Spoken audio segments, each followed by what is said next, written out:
لكم في الوقت اللي كنا كنتسناو خروج دنيا باطمة بتصريح، جاء الرد المزلزل من الزوج ديالها محمد ترك، واللي من خلاله هاجم هشام الملولي ودافع على دنيا باطمة. لأن في كوكب مغامرات يقول لك خير الكلام ما قل ودل.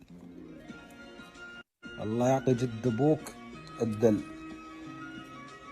لو في بلاصتك ما كنهدرش انا كاع، واللي باغي البوز على ظهورنا يتكلم علينا، وراه حتى انت في طبق اليوم ما سمعناش بيك. وما اكتفاش بهذا الشيء، بل هددو باللي غادي يجبد القصص ديالو القديمة. وزيادة على هذا، محمد ترك قال لهشام الملولي بصريح العبارة باللي قادر يخليه ما ينعش الليل.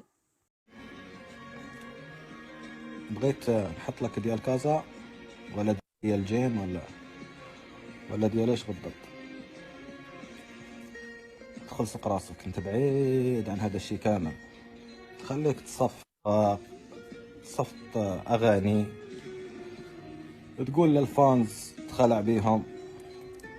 انا ما عندك ما تخلع بيا، راه هذا غنخليك ما تنعش الليل، حق الله العظيم.